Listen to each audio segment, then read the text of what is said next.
Hello guys, welcome back to BioShorts. നമ്മൾ prokaryotic DNA ട്രാൻസ്ക്രിപ്ഷന്റെ video series ആണ് ചെയ്തുകൊണ്ടിരുന്നത്. Last വീഡിയോയിൽ നമ്മൾ ഇനീഷ്യേഷൻ കംപ്ലീറ്റ് ചെയ്ത് കഴിഞ്ഞു. ഇനി നമുക്ക് ഇലോങ്ങേഷനും ടെർമിനേഷനാണ് ഉള്ളത്. അപ്പോൾ ഇനീഷ്യേഷന്റെ വീഡിയോയുടെ ലിങ്ക് ഞാൻ ഡിസ്ക്രിപ്ഷൻ ബോക്സിൽ ഇട്ടേക്കാം. ഇനി നമുക്ക് ഉള്ള സ്റ്റേജ് എന്ന് പറയുന്നത് ഇലോങ്ങേഷൻ ആണ്. അപ്പോൾ ലാസ്റ്റ് ഇനീഷ്യേഷന്റെ സ്റ്റേജിൽ നമ്മൾ പറഞ്ഞിരുന്നു ഇനീഷ്യേഷന്റെ ലാസ്റ്റ് ആയിട്ട് ഒരു അബോർട്ടീവ് ആയിട്ടുള്ള ഒരു ട്രാൻസ്ക്രിപ്ഷൻ എമിഷൻ നമ്മൾ കണ്ടിരുന്നു. അപ്പൊ അതിനുശേഷം ഒരു 2 to 3 ഈ ഒരു പ്രോസസ്സിന് ശേഷം ബാക്കി കംപ്ലീറ്റ് ആയിട്ട് ഈ പറയുന്ന RNA ന്യൂക്ലിയോടൈഡ്സ് ഫോം ചെയ്തുകൊണ്ടിരിക്കുകയാണ് ചെയ്യുന്നത്. അപ്പോൾ സിമ്പിൾ ടേംസിൽ elongation can be termed as RNA polymerization. Elongation നമുക്ക് RNA പോളിമറൈസേഷൻ എന്ന് പറയാം. കാരണം എന്താ, ഈ പറയുന്ന RNAയുടെ റൈബോ ന്യൂക്ലിയോടൈഡ്സ് പോളിമറൈസ് ചെയ്ത് ആഡ് ചെയ്ത് പോവാണ് ചെയ്യുന്നത്. അങ്ങനെ ഇലോങ്ങേറ്റഡ് ആയിട്ടുള്ള RNA ഫോം ചെയ്യുന്നു. അപ്പോൾ ഈ ട്രാൻസ്ക്രിപ്ഷനിൽ കിട്ടുന്ന RNA ഏതാണ്? mRNA ആണ്. അതുകൂടി ഒന്ന് ഓർത്തിരിക്കാം. നമുക്ക് പല ടൈപ്സ് ഓഫ് RNA ഉണ്ട്. tRNA, rRNA, mRNA, micro RNA, അങ്ങനെ കുറേ ഉണ്ട്. ട്രാൻസ്ക്രിപ്ഷൻ വഴി ഉണ്ടാവുന്ന RNA നമുക്ക് mRNA ആണെന്ന് ഓർത്തിരിക്കാം. പറഞ്ഞു വന്ന് ഇത്രേ ഉള്ളൂ. ഇലോങ്ങേഷൻ എന്ന് പറയുന്നത് ഈ പറയുന്ന RNAയുടെ ജസ്റ്റ് പോളിമറൈസേഷൻ തന്നെയാണ്. ഈ റൈബോ nucleotides one after the other ഈ പറയുന്നത് ഇങ്ങനെ ആഡ് ചെയ്ത് long chain of mRNA form ചെയ്യാണ് ചെയ്യുന്നത്. ഓക്കെ, നമുക്കൊന്ന് വരയ്ക്കാം. നമ്മുടെ കറന്റ് ആയിട്ടുള്ള ഒരു സ്ട്രക്ചർ ഒന്ന് വരയ്ക്കാം. ഇതാണ് നമ്മുടെ ട്രാൻസ്ക്രിപ്ഷൻ ബബിൾ എന്ന് പറയുന്നത്, DNA. ഓൾറൈറ്റ്, അപ്പൊ DNAക്ക് ഇങ്ങനെ ഇത് കണക്റ്റഡ് ആണ്. അതിന്റെ ഓരോന്ന് ഇങ്ങനെ ഇരിക്കാണ്. ഇതിന്റെ ഈ ഒരു ടെംപ്ലേറ്റും ഉണ്ട്, ഈ ഒരു ടെംപ്ലേറ്റ് ഉണ്ട്. ഇത് പഴയതുപോലെ തന്നെ ഇങ്ങനെ ലിങ്ക് ചെയ്തിരിക്കുകയാണ്. അപ്പൊ ഇവിടെ മാത്രമാണ് ബബിൾ ഫോം ചെയ്തിട്ടുള്ളൂ അല്ലേ? അപ്പൊ നമ്മുടെ RNA ഫോം ചെയ്യുന്നത് എങ്ങനെയാണ്? RNA ഇത് നമ്മുടെ 3' ഇത് 5' ആണ്. This is 3' and this is 5'. അപ്പൊ RNA ഫോം ചെയ്യുന്നത് ഇങ്ങനെയാണ്, ഈ ഒരു ഡയറക്ഷനിലാണ്. അപ്പൊ ഇങ്ങനെയാണ്, ഇവിടെ ഒരു ബോണ്ട്, ഇവിടെ ഒരു ബോണ്ട്, ഇവിടെ അങ്ങനെയാണ് നമ്മുടെ RNA ഫോം ചെയ്യുന്നത്. അപ്പൊ RNA ഫോം ചെയ്യുന്നത് 5' to 3' ഡയറക്ഷനിലേക്കാണ് RNA ഫോം ചെയ്യുന്നത്. ഓൾറൈറ്റ്, അപ്പോൾ ഇതാണ് നമ്മുടെ കറന്റ് ആയിട്ടുള്ള പൊസിഷൻ എന്ന് പറയുന്നത്. ഇപ്പോൾ നമുക്ക് ഇവിടെ നമ്മുടെ RNA പോളിമറൈസ് ഇപ്പോഴും ഈ പോളിമറൈസേഷൻ നടന്നുകൊണ്ടിരിക്കുകയാണ്. ഓക്കെ, അപ്പോൾ ഈ RNA പോളിമറൈസേഷൻ നടത്തുന്നത് ഈ RNA പോളിമറൈസ് ആണ്. ഈ ഒരു 5' to 3' ഡയറക്ഷനിൽ ഈ പറയുന്ന ന്യൂക്ലിയോടൈഡ്സ് ആഡ് ചെയ്തുകൊണ്ടിരിക്കുക. അപ്പൊ ഈ ന്യൂക്ലിയോടൈഡ്സ് ഒക്കെ എങ്ങനെയാണ് നിൽക്കുന്നത്? റാൻഡം ആയിട്ട് അവിടെ ഇവിടെയും ഓരോരോ ന്യൂക്ലിയോടൈഡ്സ് ഉണ്ടാവും. അപ്പൊ അതിന്റെ കറസ്പോണ്ടിങ് ആയിട്ടുള്ള ബേസിനനുസരിച്ച് ഓരോ ന്യൂക്ലിയോടൈഡ്സും ആഡ് ചെയ്തുകൊണ്ടിരിക്കുകയാണ്. ഓൾറൈറ്റ്, അപ്പൊ ഈ പറയുന്ന നമ്മുടെ RNA പോളിമറൈസ് ഏത് ലൊക്കേഷൻ ആണോ ആ ഒരു DNAനെ മെൽറ്റ് ചെയ്ത് ഓപ്പൺ ആയിട്ട് ഒരു ബബിൾ ഫോമിലാക്കുന്നു. ടെംപ്ലേറ്റ് ഇവിടെ ഫ്രീ ആണ്. 3', 5' ഡയറക്ഷനിലുള്ള ടെംപ്ലേറ്റ് ആണ് ഫോം ചെയ്യുന്നത്. Because RNA always form from 5' to 3' direction. Alright, ഇപ്പൊ ഈ ന്യൂക്ലിയോടൈഡ്സ് നമ്മൾ ഇവിടെ റാൻഡം ആയിട്ട് കാണാമെന്ന് പറഞ്ഞിട്ടില്ലേ? നമ്മുടെ പ്രോക്യാരിയോട്ടിന്റെ കേസിൽ ന്യൂക്ലിയോടൈഡ്സ് കാണുന്നത് അതിന്റെ സൈറ്റോസോളിലാണ്. Cytosol of the prokaryotes. ഇത് പ്രൊക്യാരിയോട്സിന്റെ കേസിലാണ്, കാരണം അവർക്ക് സ്പെസിഫൈ ചെയ്തിട്ടുള്ള ഒരു ന്യൂക്ലിയസ് ഇല്ല. പക്ഷെ യൂക്യാരിയോട്ടിന്റെ കേസിൽ വളരെ ഡിഫറെന്റ് ആണ്. നമുക്കറിയാം അവർക്ക് സ്പെസിഫിക് ആയിട്ടുള്ള ന്യൂക്ലിയസ് ഉണ്ട്. അപ്പോൾ ന്യൂക്ലിയസ് എവിടെയാണോ അവിടെയാണ് ട്രാൻസ്ക്രിപ്ഷൻ നടക്കുന്നത്. അപ്പൊ അവിടെയാണ് അതിന്റെ ന്യൂക്ലിയോടൈഡ്സ് കാണപ്പെടുന്നത്.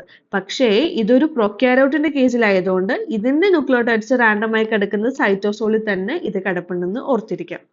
ഓൾറൈറ്റ്, അപ്പോൾ ഇനി ഇലോങ്ങേഷനെ കുറിച്ച് പറയാനായിട്ട് വേറെ ഡീറ്റെയിൽ ആയിട്ടുള്ളത് അതിന്റെ കെമിസ്ട്രിയാണ്. അതായത് സപ്പോസ് നമ്മുടെ ഈ എൻഡിലായിട്ടുള്ള വരുന്ന ബേസ്, പിന്നെ വേറൊരു നൈട്രജൻ ബേസ്, ഇത് രണ്ടും തമ്മിലുള്ള ഒരു ലിങ്ക് ആണല്ലോ നമുക്ക് വേണ്ടത്. അപ്പോൾ നമുക്ക് ഒരു നൈട്രജൻ ബേസിന്റെ എൻഡിൽ 3 ഫോസ്ഫേറ്റ് ഉണ്ടാവും. നമുക്കത് വരയ്ക്കാം. ട്രിപ്പിൾ ഫോസ്ഫേറ്റ് ആണ്. ഞാൻ ഇതിന്റെ സ്ട്രക്ചറും കാര്യങ്ങളെല്ലാം വേറെ സെപ്പറേറ്റ് വീഡിയോയിൽ ചെയ്തിട്ടുണ്ട്. അപ്പൊ അത് ഡൗട്ട് ഉള്ളവർ ആ ഒരു വീഡിയോ ജസ്റ്റ് ഒന്ന് കണ്ടാൽ മതി. ഡീറ്റെയിൽ ആയിട്ട് ക്ലിയർ ആയിട്ട് അതിന്റെ സ്ട്രക്ചറും കാര്യങ്ങളൊക്കെ മനസ്സിലാവും. ഇപ്പൊ ഓർത്തു വരിക, ഇതൊരു നൈട്രജൻ ബേസ്, ഇതൊരു വേറെ ബേസ്. അപ്പൊ ഇവര് തമ്മിലുള്ള ഒരു കണക്ഷൻ, ഒരു ബോണ്ടാണ് വേണ്ടത്. അപ്പൊ ഈ ഒരു ന്യൂക്ലിയോഫിലിക് ആയിട്ടുള്ള ഒരു അറ്റാക്ക് ആണ് നടക്കുന്നത്. ന്യൂക്ലിയോഫിലിക് അറ്റാക്ക് ആണ് ഇവിടെ നടക്കാൻ പോകുന്നത്. അപ്പോൾ ഇങ്ങനെ ഒരു ബോണ്ട് വേണമെങ്കിൽ എന്തൊക്കെ തമ്മിൽ ലൂസ് ചെയ്യണം? ഒരു ലൂസേജ് ഉണ്ടെങ്കിലാണ് ഒരു ബോണ്ട് വരുള്ളൂ. ഇനി നടക്കാൻ പോകുന്നത്, ഈ ബോണ്ട് വരുന്ന സമയത്ത് ഇതൊരു വരയ്ക്കാം. നമ്മുടെ കറക്റ്റ് O ഇവിടെ ഉണ്ട്, നമ്മുടെ ഹൈഡ്രജൻ പോവും, ഒരു ഹൈഡ്രജൻ പോവും, അതുപോലെ തന്നെ നമ്മുടെ 2 ഫോസ്ഫേറ്റും പോവും. അപ്പൊ എങ്ങനെയാണ്? ഇവിടെ ഒരു ഫോസ്ഫേറ്റ് ബോണ്ട് ഉണ്ട്, ഇവിടെ ബാക്കി കാര്യങ്ങളുമായിട്ട് ബോണ്ട് ചെയ്ത് ഓക്സിജനായിട്ട് ഫോം ചെയ്യുകയാണ് ചെയ്യുന്നത്. അപ്പോൾ ഈ ഒരു അറ്റാക്കിന്റെ സമയത്ത് നമുക്ക് നഷ്ടമാകുന്നത് 2 ഫോസ്ഫേറ്റ് ആണ്.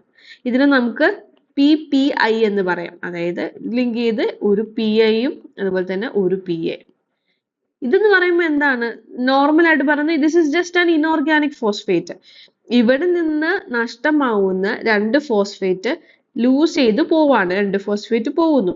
ഇതിന് നമ്മൾ inorganic phosphates are remove during the nucleophilic attack എന്ന് പറയുന്നത്. ഓക്കെ, അപ്പൊ ഈ ഫോസ്ഫേറ്റ് കൊണ്ട് നമുക്ക് ഉപയോഗമുണ്ട്. കാരണം ഈ ഫോസ്ഫേറ്റ് ആണ് നമുക്ക് ബാക്കിയുള്ള ട്രാൻസ്ക്രിപ്ഷന് വേണ്ടിയിട്ടുള്ള എനർജി.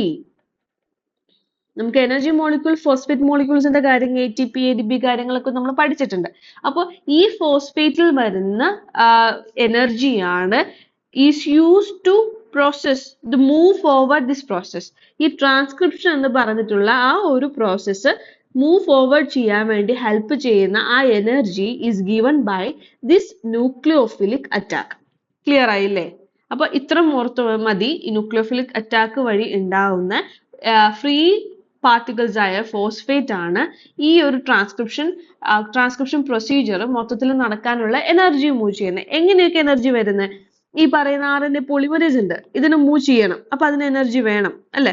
മെൽറ്റിംഗ് നടക്കുന്നു, അത് മെൽറ്റിംഗ് ചെയ്യണമെങ്കിൽ എനർജി വേണം. അപ്പൊ ഇത് എല്ലാ എനർജിയും ഫോർവേഡ് ചെയ്യുന്നത് ഈ ന്യൂക്ലിയോഫിലിക് അറ്റാക്ക് വഴി റിലീസ് ചെയ്യുന്ന ഫോസ്ഫേറ്റ്, ഇൻഓർഗാനിക് ഫോസ്ഫേറ്റ് മോളിക്യൂൾസ് ആണ് എന്ന് കൂടി ഓർത്തിരിക്കാം. അപ്പൊ ഇതാണ് വേറെ important factor to understand about the elongation.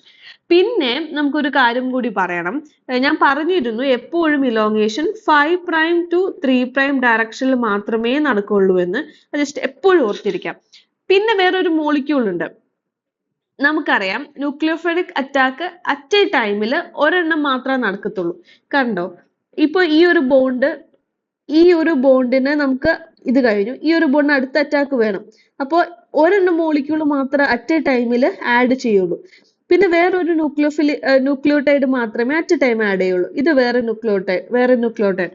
അതായത് അറ്റ് എ ടൈമിൽ ഒരു സിംഗിൾ ന്യൂക്ലിയോടൈഡ് അറ്റാക്ക് മാത്രമേ നടക്കുള്ളൂ എന്നുകൊണ്ട് എൻഷുർ ചെയ്യാനായിട്ട് വേറൊരു പ്രോട്ടീൻ ഈ ഒരു ഭാഗത്ത് വരുന്നുണ്ട്.